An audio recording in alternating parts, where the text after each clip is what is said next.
各位健康之道的好朋友们，大家平安。咱们辛苦了一辈子，每一分钱都是汗水换来的，攒在手里，感觉格外踏实。可不知道您最近有没有这种感觉？这钱在自己手里是好东西，但一旦想把它存进银行，或者遇到急事想取出来用的时候，怎么就变得这么难了呢？取自己的钱，有时候感觉比考试还紧张，工作人员问这问那，还要我们拿出各种各样听都没听过的证明。要是说不清楚或者拿不出来，那钱可能就真的存不进去，也取不出来。卡说锁就锁，甚至可能还要面对罚款和调查。我这么说真不是吓唬大家。在2026年全面加严的银行新规下，这就是咱们很多老哥哥老姐姐可能要面对的真实现实。在仔细跟大家掰扯这条让不少老人在银行窗口着急上火掉眼泪的规定之前，我蔡志玲要向第一次来到健康之道频道的朋友们问个好。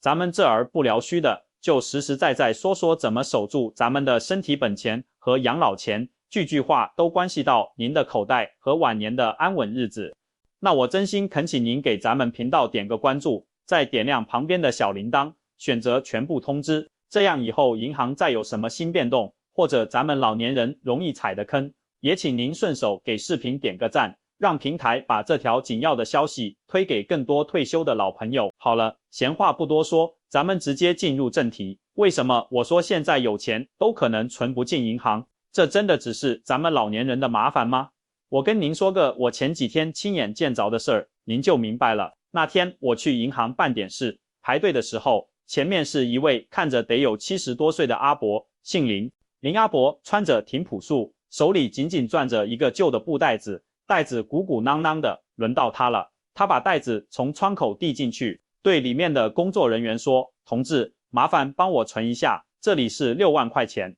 我站在后面心想，这不就是个普通的存款吗？数清楚就行了，应该很快。可接下来发生的事让我站在后面看着，心里头特别不是滋味。柜台里的行员没有马上接钱清点，反而是盯着电脑屏幕看了好一阵子，然后抬起头，用一种非常公事公办的口气问阿伯：阿伯，请问你这笔钱是什么来源？林阿伯一下子没反应过来，还有点陪着笑说：这是我自己的钱啊，我一点一点存下来的。行员摇摇头，指着屏幕很严肃地说：阿伯，不好意思，系统这里显示需要您提供这笔资金的合法来源证明。您说是存下来的，那您有之前的取款记录吗？或者有工资流水吗？再或者是卖了什么东西的凭证也行。林阿伯当场就愣住了，脸一下子涨得通红，声音也着急起来。姑娘，我就是个退休工人，平时在小区门口摆个缝纫机，给人换个拉链，补衣服。这钱是我这几年1块2块一针一线攒下来的，都是街坊邻居给的现金，攒够了个整数，想来存个定期，图个安稳。我上哪给你弄什么流水，什么证明去？这难道还能是我偷来抢来的不成？行员也很为难，指了指头顶的摄像头说：阿伯，这是上面严格规定的反洗钱的要求，现金超过一定数额，我们必须问清楚来源，您提供不了证明，我真的没法给您办。而且您看，系统已经把这笔交易标记为异常了，您再这样，我只能叫经理或者保安过来了。那一刻，我看到林阿伯的眼睛一下子就红了，眼泪就在眼眶里打转。他颤抖着手把那一袋子钱紧紧地抱回怀里，一边转身离开柜台，一边喃喃自语：这算怎么回事啊？我自己的血汗钱想存起来怎么这么难？看着他弯着腰慢慢走出去的背影，我心里真是百感交集，特别不是滋味。我相信屏幕前不少老朋友可能也遇到过类似的场景，或者心里正嘀咕，担心自己会不会哪天也碰上这种憋屈事。这就是2026年银行那个叫什么风险控制系统全面升级之后，横在咱们老百姓面前的一道铁门槛。现在的银行，它不单单是帮您存钱取钱的地方了，它更像一个拿着放大镜和尺子，时时刻刻在审查每一笔钱的关卡。那么，这条把林阿伯挡在门外，也可能哪天就把咱们的退休金给临时冻住的死亡线，到底是多少钱呢？这个数字您一定要刻在脑子里，它就是5万元。不管是咱们常用的人民币还是港币、新台币，虽然各地具体数字可能稍微有点不一样，但这个5万块通常就是那个最关键、最敏感的启动点。根据现在最严格的反洗钱规定，还有银行自己内部那些聪明的电脑模型，只要您的个人账户一次存进去或者取出来现金超过5万块，或者同一天里头您几笔加起来超过这个数，银行的系统就会滴一声自动报警，立马生成一份大额交易报告。这时候柜台行员的电脑屏幕上一定会跳出来一个强制性的窗口，要求他们必须对客户进行尽职调查。说直白点，就是必须问您3个灵魂问题。第一，这钱您是从哪儿弄来的，也就是钱的来源。第二，您拿着这钱打算去干什么，也就是钱的用途。第三，得再确认一遍，您到底是不是您本人，就是核实身份。您可能会说，志玲啊，银行要抓那些洗黑钱的，抓诈骗犯，我们举双手赞成，这是好事。可为什么总要为难我们这些本本分分一辈子老实巴交的老人家呢？我们怎么就变成高危人群了？这里头啊，其实藏着一个很让人心酸的原因，我把它叫做大数据的误伤。您想啊，现在的年轻人发工资直接到银行卡，买东西刷手机、微信、支付宝，买房买车都是大额转账，他们每一分钱的来龙去脉，在银行的电脑系统里都是一条条清清楚楚、明明白白的线，一目了然。可咱们老年人呢？咱们还保持着过去几十年的老习惯，总觉得现金拿在手里，摸得着、看得见，那才叫实在。退休金每个月打到卡里，也喜欢取一部分出来放在家里，觉得数一数才安心。儿女孝顺给点钱，也觉得拿个红包装着现金，显得厚实又喜庆。平常去菜市场买个菜，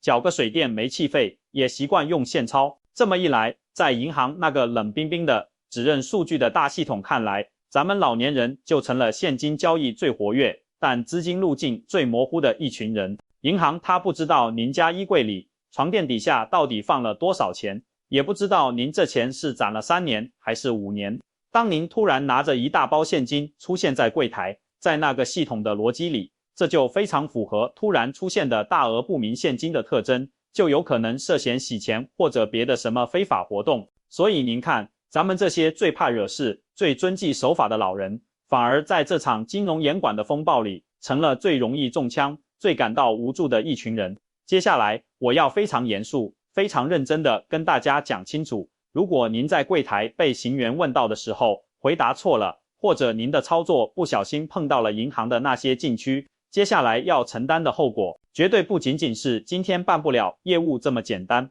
它可能会让您整个账户都陷入瘫痪的状态。首先就是这个提供收入证明的死胡同，就像刚才的林阿伯，很多老朋友被问到钱从哪里来时，都会很自然的回答，我一点点省吃俭用，从牙缝里省下来攒的儿子女儿过年过节给的现金红包，和老伙计们打小麻将赢的，或者亲戚朋友之前借了，现在手头宽裕了还我的。这些话放在过去，说说可能也就过去了，银行人员点点头就办了。但现在这套说辞根本行不通了，银行的合规要求是实质性的证据。您说慢慢攒得好，银行的系统会立刻倒查您过去3年、5年的所有账户交易记录。如果您历史上根本就没有从账户里取出过这么多钱的记录，那您这个攒是怎么成立的呢？您的现金难道是凭空变出来的吗？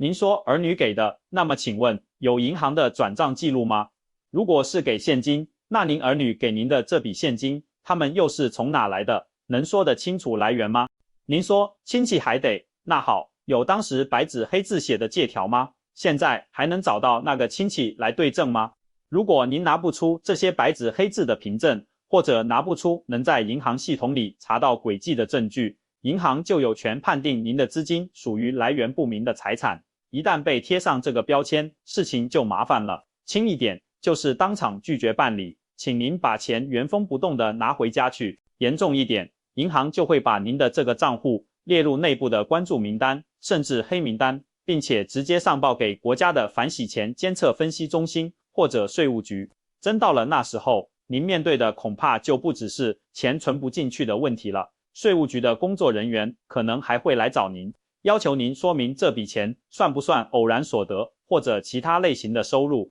让您补缴一大笔个人所得税。甚至可能还要加上滞纳金和罚款，这麻烦可就大了去了。其次，还有一个更可怕的后果，叫做账户冻结。这里说的冻结，很多时候指的并不是把您的账户完全封死，永远不能用，而是一种叫做暂停非柜面交易的措施。这是什么意思呢？一旦您的账户因为频繁进行大额现金交易，或者因为无法合理解释资金来源，被那个风控模型给盯上并锁住了，银行为了撇清自己的责任，会立刻切断您这个账户所有看不见的通道。也就是说，您的手机银行、网上银行，还有绑定了这张银行卡的微信支付、支付宝，全部会瞬间失效。您想在手机上买点常吃的降压药，付不了款；想给在外地读书的孙子发个生日红包，怎么也发不出去。甚至您只是想下楼去自助取款机取200块钱零花，卡插进去，要么被吞掉，要么直接显示交易受限。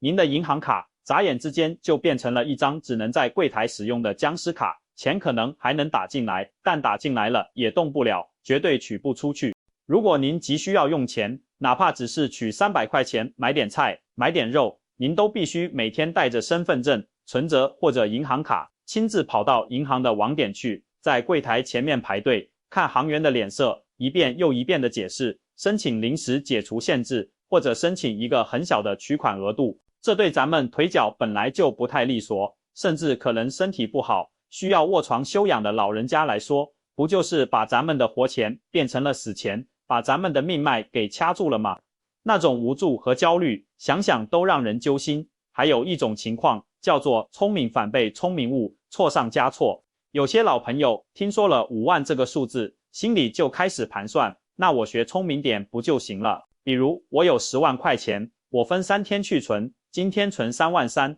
明天存3万3，后天再存3万4，或者我分开去3家不同的银行存，每家存个3万5，这不就绕过去了吗？志玲在这里必须用最大的声音、最严肃的态度警告您，千万不要这么做，这种想法非常危险。这种行为在银行的专业术语里就叫拆分交易，俗话也叫蚂蚁搬家。在他们反洗钱的监控模型里，这种故意化整为零、躲避监管的行为，比您一次性堂堂正正去存10万块钱要可疑100倍，性质也严重100倍。那个系统聪明得很，它一旦监测到您在短时间里连续存好几次接近5万块的金额，或者发现您分散在不同网点进行类似操作，它会立刻触发最高级别的警报。这不仅会瞬间冻结您名下所有关联的银行账户，而且因为您的行为涉嫌故意规避国家金融监管，情节比较恶劣，很可能真的会有经侦部门的同志上门来找您了解情况。他们会问您为什么要这样做，是不是被人利用了，在帮什么不法资金跑腿或者洗白。到那个时候，您可真是浑身长嘴也说不清，跳进黄河也洗不清了，正常的养老钱反而惹上一身腥。说到这，我估计很多老朋友心里已经是一片冰凉，甚至有点愤怒了。咱们一辈子老实巴交，遵纪守法，勤勤恳恳工作，清清白白做人，怎么到老了想安安心心存个钱、取个钱，都像做贼一样难呢？难道我们就只能眼睁睁看着现金放在家里受潮、被重铸，或者提心吊胆的等着哪天账户莫名其妙被冻住吗？当然不是。朋友们，银行的规矩是铁打的，是死的，但咱们的脑筋是活的，是灵的。只要我们摸清了它的门道，了解了它的规则，就完全能够避开这些坑，安安稳稳的守住咱们的财产。我蔡志玲今天就给大家3条实实在在的保钱攻略，请您一定记在心里，回去也跟自己的儿子、女儿好好念叨，让他们也明白。这第1条策略，也是最治本、最釜底抽薪的一个办法，就是尽量让钱走线，别让钱现形。我知道咱们老一辈对现金有感情，摸得着、看得见，心里踏实。但在这个数字时代，您必须要慢慢转变一个观念了。大量的说不清来源的现金，在银行眼里就是麻烦的代名词。从今天开始，您就要郑重地告诉您的子女、亲戚还有要好的朋友，以后要是想给我钱表达心意，千万别再塞现金红包了，直接打开手机，用银行 APP 或者微信、支付宝转账到我的银行卡里。为什么这个方法最好呢？因为银行转账每一笔都会留下无法篡改、永久保存的电子记录，钱从您儿子的账户转到您的账户，这条路径在银行的系统里清清楚楚、明明白白，这就是最硬核、最无可挑剔的资金来源证明。银行后台一查记录，是直系亲属的赠与，合法合规，一句话都不用多问，更不会为难您。而且这笔转账进来的钱，您想把它转为定期存款，或者买个稳妥的理财产品，直接在手机银行上点几下就完成了，完全不用去柜台排队，不用看任何人的脸色，方便又安全。第二条策略叫做提前打招呼，实话实说。如果您家里确实有特殊情况，必须用到大量现金，比如说孩子要结婚，需要包大红包，置办东西，或者老房子住了几十年，需要翻修一下，得付工钱和材料费，再或者有一笔重要的医疗支出，有些医院或场合可能要求用现金。碰到这种情况，请您千万记住一个关键步骤，提前预约。在您打算去银行的前一个工作日，先找到那个网点的客服电话，打过去告诉客服人员，您好，我明天需要取或者存 XX 万元现金，请帮我预约一下，准备好现金。您这么一说，银行那边就有了准备，柜台行员心里也有个底。等您第二天到了柜台，面对行员例行的询问时，也千万不要因为怕麻烦或者紧张，就含糊糊地说家里用，或者有点急事。您一定要给出一个具体、合理、真实的用途。比如您是取钱装修，最好能带上装修公司给的预算单或者合同。您是取钱看病备用，带上病历或者医院的缴费通知单。就算这些东西您没带，只是口头说明，也要说的有细节，合情合理。比如您可以这样说，我儿子下个月8号办婚礼，这是给婚礼筹备用的钱，大概要付酒店酒席定金5万，其他零零碎碎买东西要3万。银行怕的不是您取钱用钱，他怕的是说不清道不明、来路可疑的钱。只要您的用途光明正大，合乎常理，他们通常不会也不敢故意刁难您。第三条策略是改变咱们的攒钱习惯，学会细水长流。如果您的现金收入确实是像卖家里的旧报纸、塑料瓶，或者自己种点小菜卖这样零零散散一笔一笔攒起来的，根本没有什么固定的工资流水可言，那我建议您从今往后改一改那个喜欢攒一大坨凑个整数再去银行的老习惯，别等到攒了8万、10万才行动。平时零钱攒到3、5千、万把块钱的时候，就顺路去小区楼下菜市场旁边的存款 ATM 机把它存进去。这种小额的、零散的、不定期的存款，就像平常的生活流水一样，很少会触发那个大额交易的风控预警。只要您不是刻意的、有规律的每天或每周都去存一个固定数目，比如每天都存4万9千元，而是隔几天有了就存一点，自然而然地融入您的日常生活，那么您的资金流水在银行的大数据系统看来就是常态的，是合理的生活收支，就能最大程度的避免被系统突然盯上，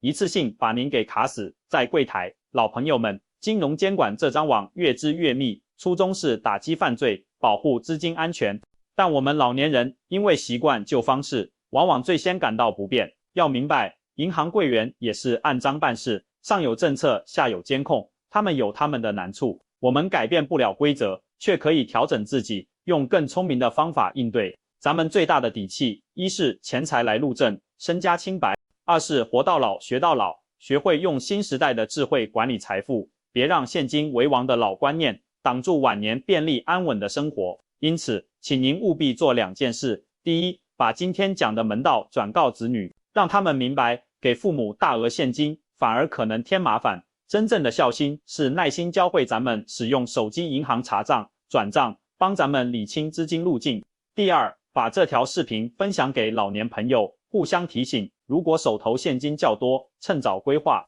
要么慢慢存进银行，要么和子女商量，做好合规安排。千万别等到急用的时候，在银行窗口寸步难行。如果您觉得这些话有点帮助，请在评论区打出守住养老钱，咱们互相打气，也给更多朋友提醒。如果您以前在银行办业务受过类似委屈，也欢迎留言分享经历，您的话或许就能帮到其他老朋友。我是志霖，您身边的朋友，请继续关注健康之道频道，我会一直在这里陪您一起看清生活门道，稳稳当当的走好晚年路。牢牢守住咱们的养老钱。谢谢收看，咱们下期再会。